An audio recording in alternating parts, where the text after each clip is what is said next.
कुछ क्वेश्चन है जो इलेक्ट्रिक चार्ज एंड फील्ड से है, तो हम प्रॉब्लम्स देखेंगे। An electric dipole is held at 30 degree angle with respect to a uniform electric field of 10 की पावर 4 न्यूटन पर कूलम।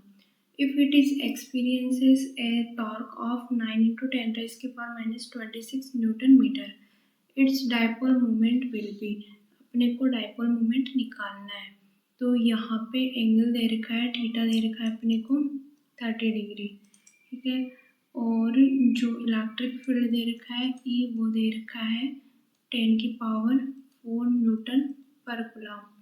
और जो टॉर्क दे रखा है वो कितना दे रखा है 9 इंटू 10 रेज़ की पावर माइनस 26 न्यूटन मीटर। अपने को डाइपोल निकालना है, तो पी निकालना है। तो यहाँ से डाइपोल का फॉर्मूला क्या होता है, torque equal to p E sine theta.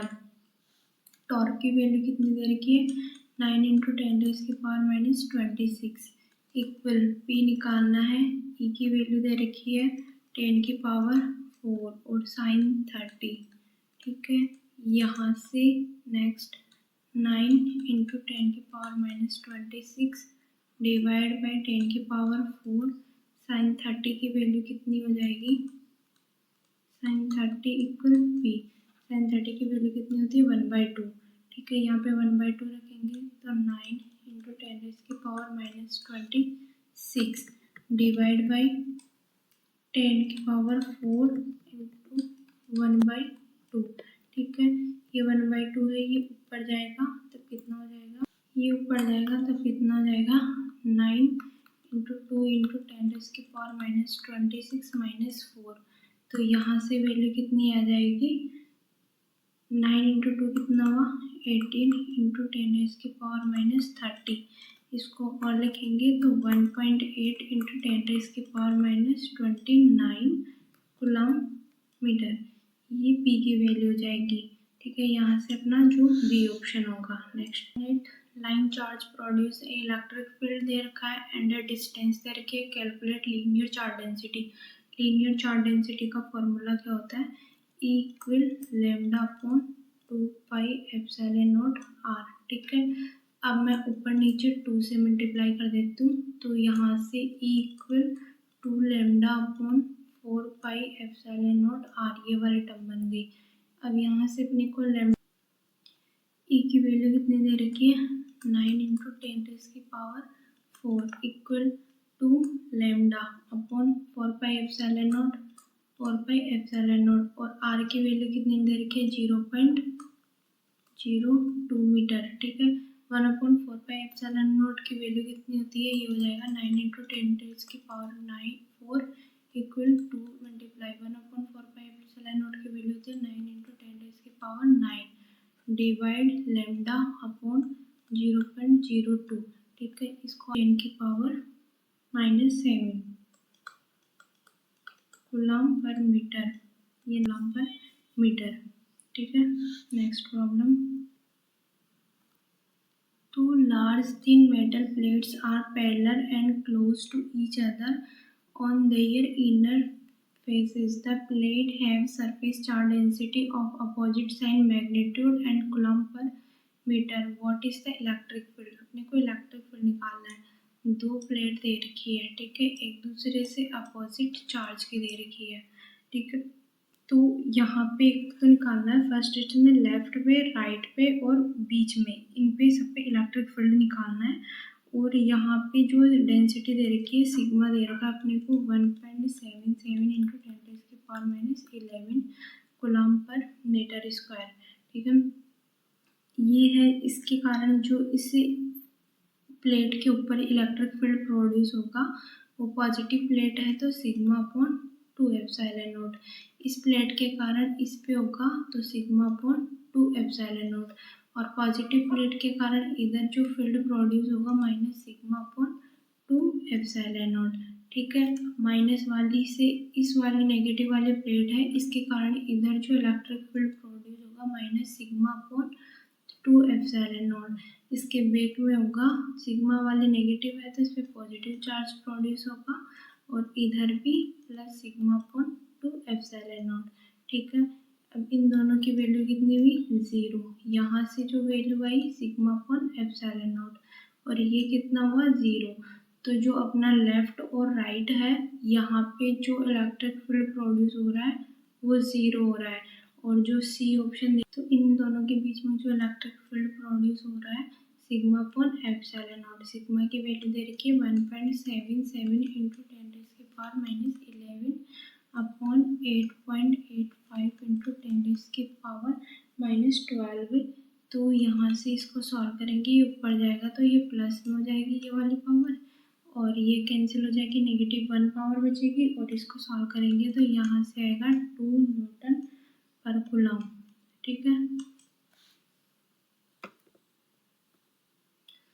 A uniform electric field is given by E vector equal to Ex I cap x greater than 0 or E vector negative Ex I cap Newton per coulomb for x less than 0. A right circular cylinder length L, radius R, has its center at the origin and its axis along x-axis, and the net outward flux through the cylinder and net charge enclosed within the respectively.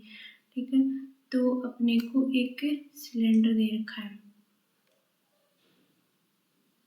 इसके अंदर जो greater than x है, यहाँ पे electric field produce हो रहा है Ex I cap, मैंने इसको नाम दिया S1 एरिया।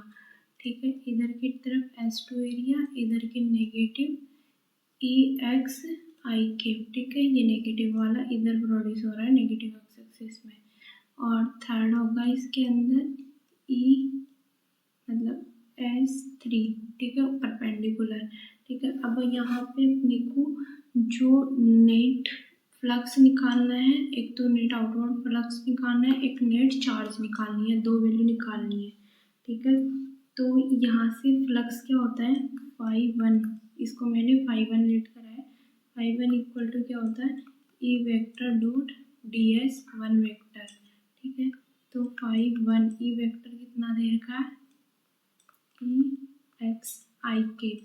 ठीक है। डॉट कौन से वाले में S1 में है तो ds I cap। ठीक है। I डॉट I की वैल्यू कितनी होती है, I डॉट I 1 होता है। ठीक है। तो यहाँ से φ1 कितना हो गया Ex ds का एरिया कितना होगा यहाँ पे पाई r स्क्वायर। ठीक है। यहाँ पे ये लेंथ L और ये रेडियस r स्मॉल। ठीक है। ऐसे पाई r स्क्वायर हो गया। अब सेकंड देखेंगे φ2 देखेंगे तो flux E2 dot ds vector. ठीक है। यहाँ से E2 कितना हो गया Ex I cap नेगेटिव वाला है। ठीक है। तो ये नेगेटिव डायरेक्शन मोड से एरिया से कैंसिल हो जाएगी। यहाँ से ds I cap ये कितना हो गया सेकंड वाला भी Ex पाई r स्क्वायर। φ3 होगा वो परपेंडिकुलर है तो 90 डिग्री का एंगल बन जाएगा, यहाँ से ये 0 हो जाएगा। ठीक है। तीनों का आ गया। अब देखेंगे पहले नेट फ्लक्स, तो फाई नेट क्या होगा, phi net equal φ1 plus φ2 plus φ3। तो यहाँ से होगा Ex pi r square plus Ex pi r square plus 0। तो फाई नेट हो गया यहाँ पे 2Ex पाई r स्क्वायर। ठीक है। अब देखेंगे यहाँ पे अपना नेट चार्ज कितना होता है, तो चार्ज का फॉर्मूला यहाँ से क्या होगा फाई, तो Q enclose phi equal to Q enclose upon epsilon naught. तो यहाँ से Q एनक्लोज कितना हो गया एप्सिलॉन नॉट फाई, फाई की वैल्यू फाई नेट निकाल लिया तो Q एनक्लोज कितना हो गया epsilon naught 2Ex pi r square. ठीक है। यहाँ से बी ऑप्शन आंसर हो जाएगा। Due to a uniform charge thin spherical shell में अपन इलेक्ट्रिक फील्ड निकालना देखेंगे। पहले देखिए आउटसाइड, इसमें देंगे आउटसाइड द स्पेरिकल सेल। ठीक है। यहाँ पे केस नंबर फर्स्ट देख रहे हैं small r is greater than capital R। ठीक है। तो ये वाला स्पेयर है, ये कैपिटल R है, ये स्मॉल r है। ठीक है। ये डॉट डॉट डॉट जो सर्किल है इसको अपन बोलते हैं गाउसियन सरफेस, ठीक है। तो अपने को गाउसियन सरफेस सिलेक्ट करना होता है और उसके करस्पॉन्डिंग हमें इलेक्ट्रिक फील्ड निकालना है, ठीक है। तो जहाँ से अपन इलेक्ट्रिक फील्ड निकालते हैं तो वहाँ गाउसियन सरफेस ड्रॉ करना इम्पोर्टेंट है। तो यहाँ पे इलेक्ट्रिक फील्ड निकालेंगे तो E vector dot d s vector equal to q enclose upon epsilon naught, ठीक है। इस स्फीयर पे जो चार्ज है वो पॉजिटिव क्यू चार्ज है, तो ये पूरा जितना चार्ज है वो क्यू एनक्लोज हो जाएगा। तो इसका स्फीयर का एरिया कितना हो जाएगा, यहाँ से इस गाउसियन सरफेस से एरिया देखेंगे स्मॉल आर वाला, तो यहाँ से होगा ये वेक्टर डी एस एरिया होगा, ये कितना हो जाएगा 4 पाई स्मॉल आर स्क्वायर, इसके अंदर चार्ज कितना है क्यू अपॉन एप्सिलॉन नॉट, ठीक है। तो यहाँ से इलेक्ट्रिक फील्ड कितना हो गया Q upon 4 pi epsilon naught are square, ये आउटसाइड पे इलेक्ट्रिक फील्ड होगा अपना। फिर देखेंगे सरफेस के ऊपर electric field, second case surface के ऊपर इलेक्ट्रिक फील्ड क्या होगा, तो यह जो सरफेस होगा ये इसी पे ही अपना गाउसियन सरफेस होगा। तो जो स्मॉल आर है वो कैपिटल आर के इक्वल होगा, तो E is equals to Q upon 4 pi epsilon naught are square. तो यहाँ से small R capital R equal है, तो ये कितना हो गया Q upon 4 pi epsilon naught capital R square, ठीक है। Case number third, inside at a point P, तो एक जैसे गाउसियन सरफेस सिलेक्ट करेंगे, जैसे ये आर है तो यहाँ पे अपन ने गाउसियन सरफेस ड्रॉप करी, ये स्मॉल आर, ठीक है। जो चार्ज था वो पूरी सरफेस के ऊपर चार्ज है, जो अंदर की आर वाली है ये गाउसियन सरफेस, इसके अंदर कोई चार्ज नहीं है। तो यहाँ से E vector dot d s vector equal to q enclose upon epsilon naught, but इसके अंदर क्यू एनक्लोज है वो कितना है 0। तो यहाँ से जो इलेक्ट्रिक फील्ड होगा ई वेक्टर डॉट